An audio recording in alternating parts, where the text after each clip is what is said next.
The Bears are bringing whom to represent the team at media days? This is Locked On Baylor.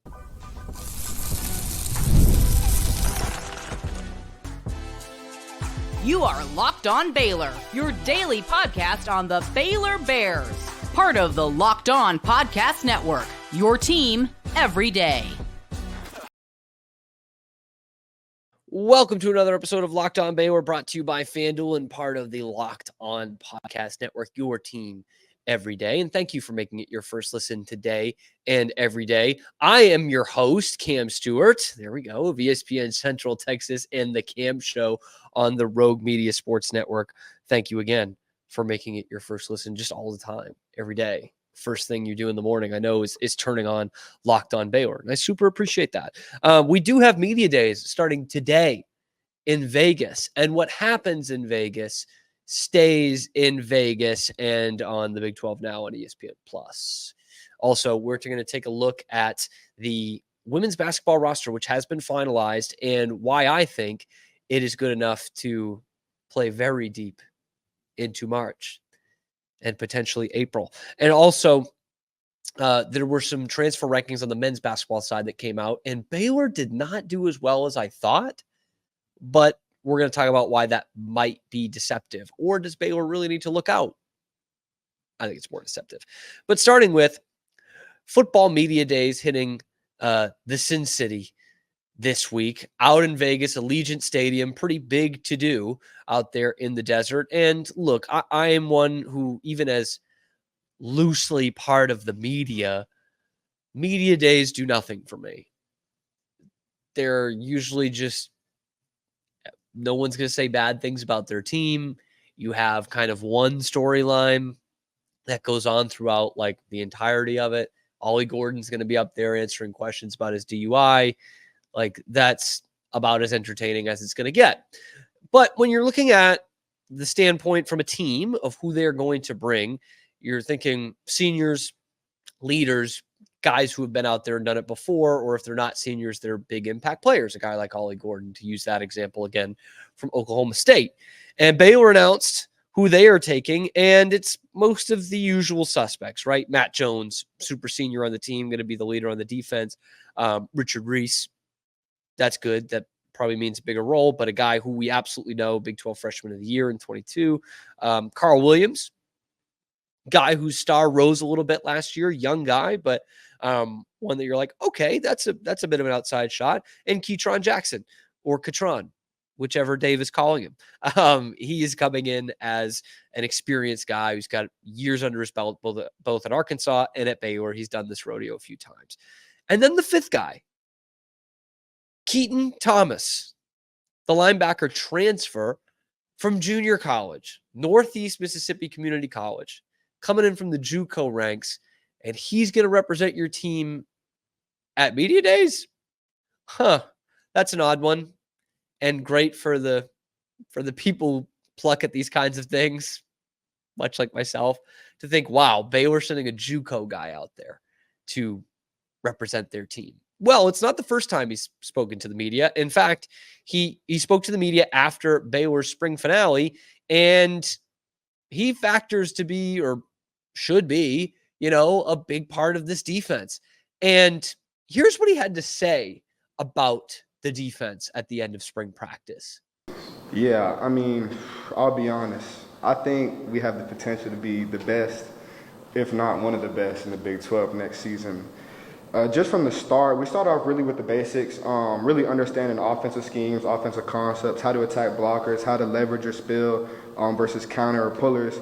And as we've gone on through the spring, I mean, I've seen the D-line grow exponentially. I've seen the linebackers. I mean, we're just getting downhill, making great hits, TFLs, PBUs, picks. And really for this defense, I think that our potential is limitless. Across the spring, I think everybody's shown flashes, even the young bucks. And I think that's been great. And I'm just excited to see how much further we can develop this summer. Well, it's no wonder they're taking him to media days if he's going to go out there and say that this could be the best defense in the Big 12. Whether you believe that or not, that's what you like to hear at the podium. And I'll also say this. Keaton Thomas is not just a JUCO transfer. All right. Like, because it was the same thought I had at first, right? Of seriously, they're sending it like, how about we just worry about him getting on the same page as the rest of the team and the rest of the program instead of sending him out to media days, who's never played a down for Baylor. But you see a well-spoken young man like that, and one who, again, is going to be a starter on this team. He comes in and is very well thought of by this coaching staff. They've mentioned it a few times, both privately and publicly throughout this offseason, similar to what we heard about Mike Smith last year. Now, unfortunately, Smith got an ACL injury and his season was cut short. But a lot of that leadership mentality and a guy who you think is going to be in on the party a lot defensively. Now, his numbers in junior college were awesome, like really great at Northeast Mississippi, not to be confused with East Mississippi from Last Chance U. He was even better than that. In 9 games last year, okay, keep this in mind, 9 games last year at the JUCO level, he had 10 tackles for loss, a sack and a half, 2 interceptions, 2 pass breakups, and was second in the nation with 107 tackles. 107. Baylor's leader in tackles, Matt Jones, had 82 in 12 games. In 3 less, he had 25 more than Baylor's leading tackler last year. And as you could tell from those stats, this guy can get out in coverage, which Baylor has not had at the linebacker spot for years now. And this kid is going to be a star. Like, potentially not just a superstar, but the star position, because he has obviously the physicality of a linebacker and the speed of a defensive back. This kid was a 3-star recruit as a wide receiver out of high school. So he knows how to run routes, first off, and he's got wide receiver speed, Division I wide receiver speed. Baylor has not had this kind of a Swiss Army knife in the linebacking core in a while, since Jalen Petrie was at linebacker, lining up at a linebacker, and Bernard too, right? Bernard was an incredible athlete. And they've had some good guys, don't get me wrong. I really like what Matt Jones brings you, loved what Dylan Doyle gave you as a career, but not the kind of athlete that Keaton Thomas is and will be for this team. So yeah, he is going to media days because he's going to say the right things, but he's also a very important part of this football team. And he could not stop raving about not only Coach Aranda, but Matt Jones playing alongside him. And he talked about some of the shortcomings and some of the coaching that he needs to go through as well. But man, you just can't help but be confident listening to the guy. And you see what he did in the junior college level, and you can't help but be confident in that. By the way, has played in the Big 12 before, played a year for West Virginia, filled in a role there. They would do like the scout team MVP a scout team, for the defense. And he won it for both the Oklahoma and Oklahoma State games in his freshman year. Take that how you will. That's a very important, that is a guy who comes in with a lot of hype out of high school and understands and plays his role very well. So yeah, that might seem like a wonky football thing, but that means something to me. That means something to me. Okay. And won a state championship in high school. If you guys have been following the show, that's a big deal for me too. It means almost nothing at the college level, but I really like, mentioning that. And I like having winners out there.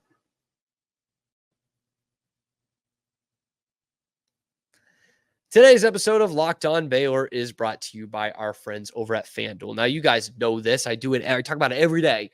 I love sports. You love sports because you're listening to my crap every day. But the playoffs, they're over. Euros are winding down. We're getting less and less sports. More beach time, less sports. And they're not sportsing the way that I want them to.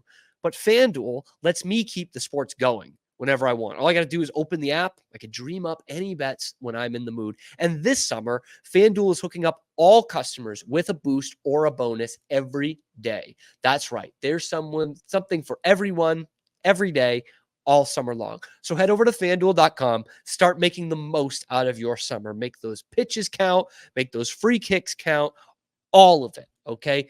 FanDuel is the official sports betting partner of Major League Baseball. And once again, that is FanDuel.com to start making the most out of your summer.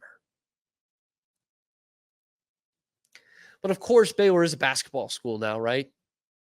At least some parts of the year it is. at least the last couple of years towards, the end of October and into November, we're like, yeah, it's a basketball school. It doesn't bother us. It's a basketball school. And both basketball teams are poised to have big seasons in Waco this year. Obviously, the excitement level has been off the charts for this men's team, mainly because of the new faces in there, as well as the talent and what is going to be hopefully a program-wide obsession and fan base-wide obsession of getting past the second round.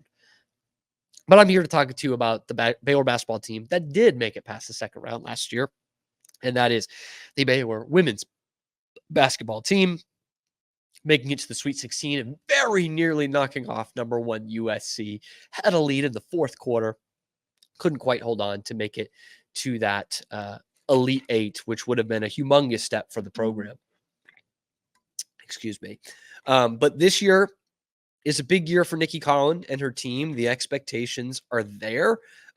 They were, I would say, muted expectations last year. We knew that it was a team that was gaining a lot back, that they had lost an injury the year before. And there was some excitement, but I don't know that Baylor was picked to win the Big 12 last year. Flash forward to the beginning of the new year, and I was on this program saying Baylor should be winning the Big 12. They had knocked off a couple of top five teams. Remember, 2-0 versus top five teams before the new year, and they didn't trail for a single second in either of those games. They beat Utah at home. They beat UT on the road, and they started, 14-0? Am I right in saying that? And it was like, all bets are off. This team could go back to the Final Four. And a lot of things happened. Some injury, but mostly they lost their game. And they lost big games. And all of a sudden, they finished fifth in the Big 12. Pick it up after that long break, that extra long break that the Big 12 teams got going into the NCAA tournament. And I think you saw, once again, the potential of the team in that Sweet 16 run. They come into this year returning a lot, and the expectations are certainly there. Now, this was a team that finished fifth in the Big 12 last year, like I just mentioned. And of the four teams ahead of them, half of them are not in the conference anymore. So, yeah, the expectations are going to be pretty high. And obviously, we won't see the official Big 12 preseason poll until October. But don't be surprised if Nikki Collins fighting Baylor Bears are picked to win the conference. Not just compete, not just be in the rankings, not just upset some teams, and not just be in the hunt, but to win the conference. That's not a crazy idea for this team going in. And I looked at the roster. They posted it the other day. The roster is official.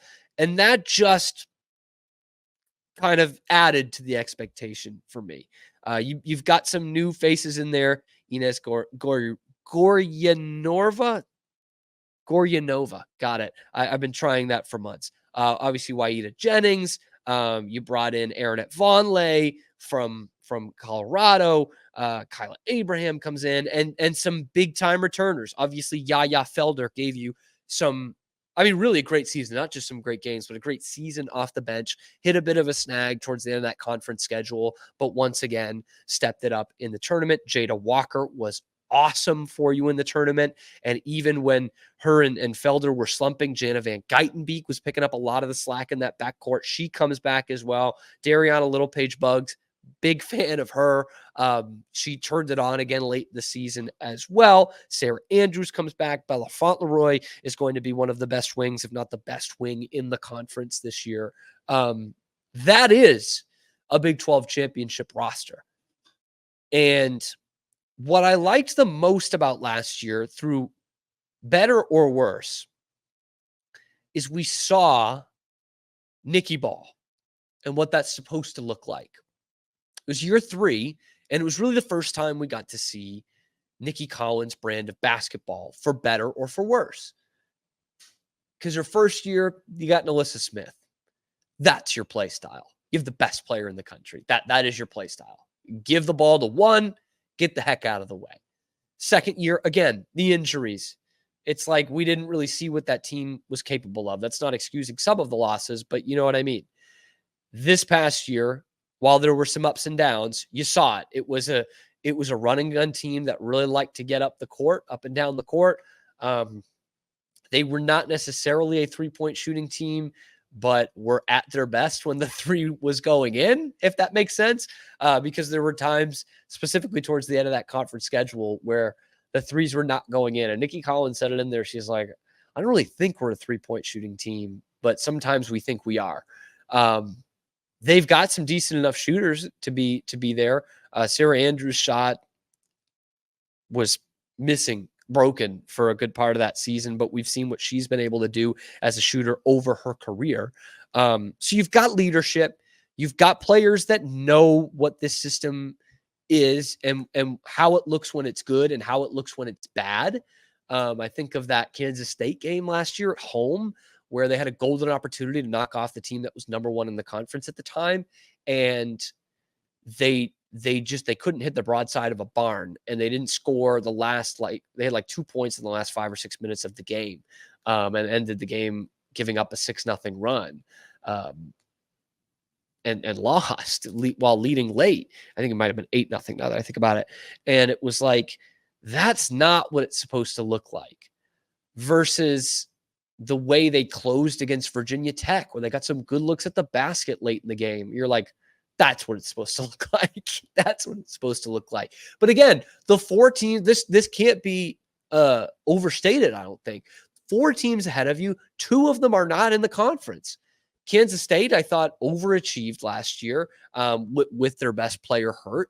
That came down to earth. That might be a bounce back. Audie Crooks comes back for Iowa State, and that's someone they've really struggled with, a team they've really struggled with over the last 2 years. And then you see, okay, who's coming in? Okay, Colorado was a good team last year, but their best player plays for Baylor. So I think this conference is top-heavy enough, unlike the men's Big 12, that the expectations are very much going to be justified. They're going to be picked 1 or 2 in this conference. I don't know that Kansas State's going to get the same respect that they might have earned last year. I think Iowa State's going to be a hot pick, and Baylor's going to be right there. They are a little thin at the post. I obviously love the Vonleh pickup, and that was as good as you can ask for in the transfer portal. There's still some depth issues there, but Fran Fraschilla has said it about the men's team for years. The women's team has definitely got more guards than Buckingham Palace.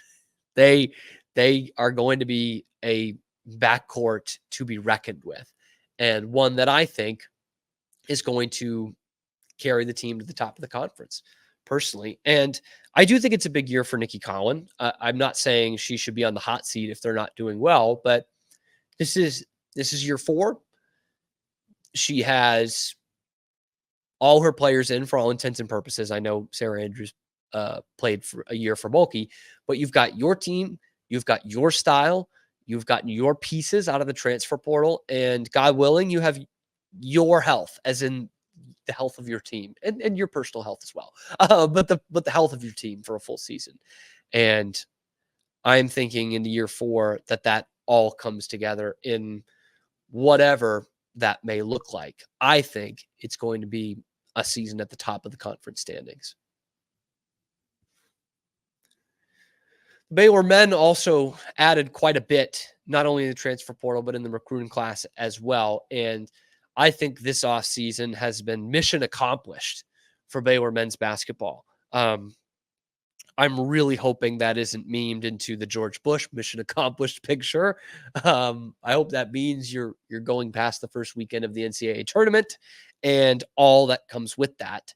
But I thought they've had a great offseason. I wasn't the only one. Our pal Evan Mia, Baylor guy and host of evanmia.com, which is I think, unequivocally the best college basketball website for advanced statistics.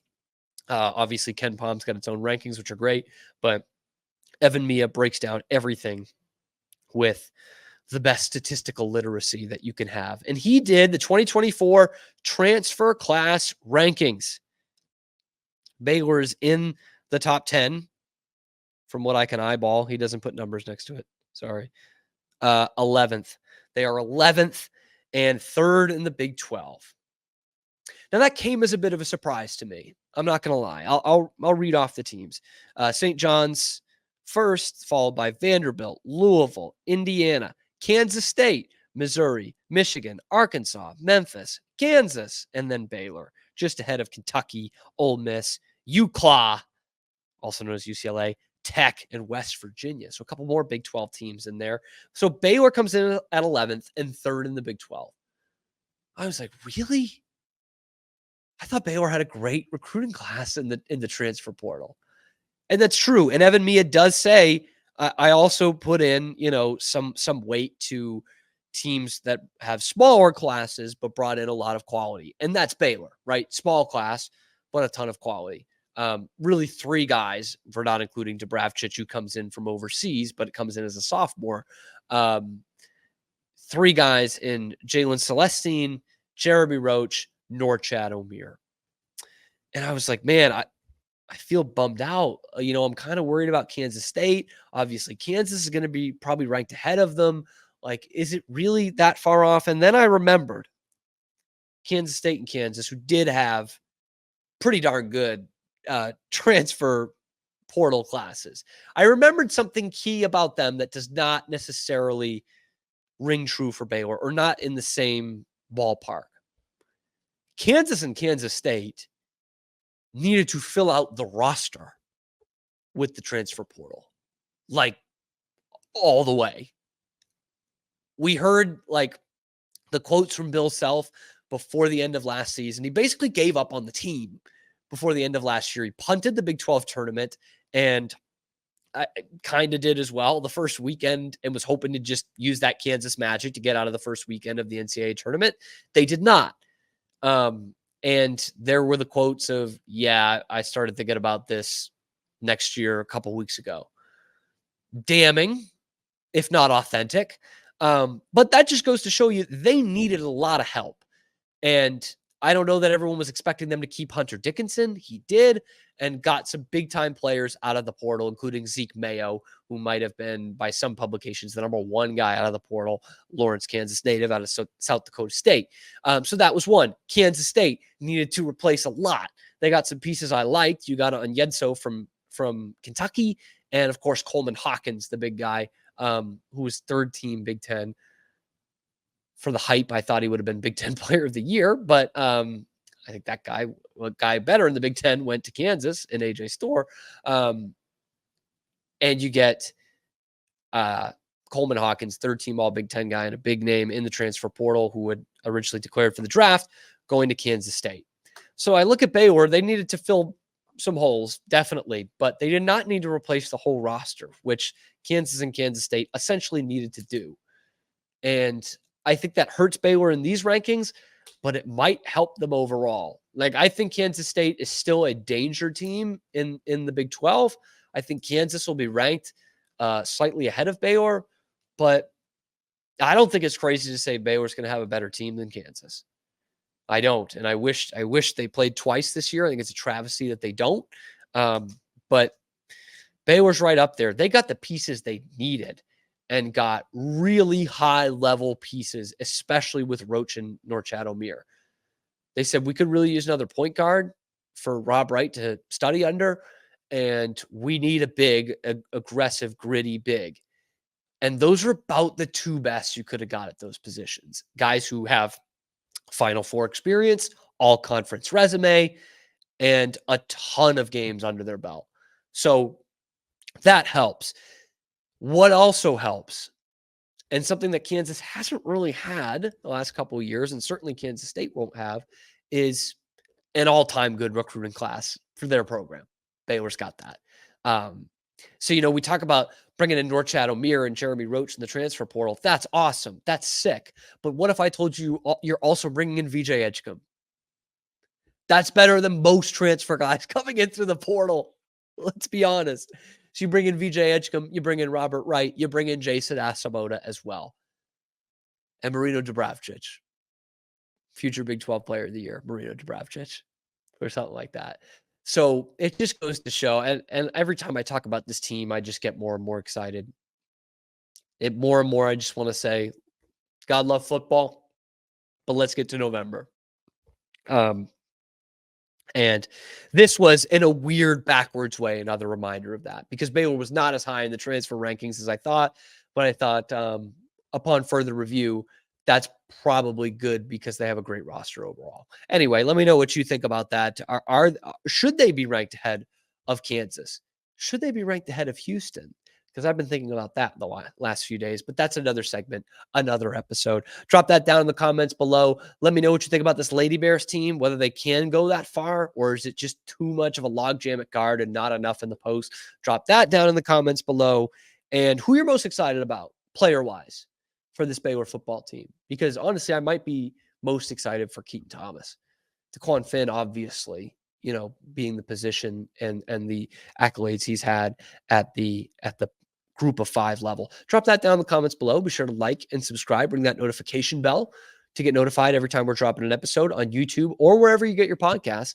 And thank yourself, as I will thank you, for making this your first listen today and every day. I so appreciate that. We'll hear about media days. We will on Friday's episode of Locked On Baylor.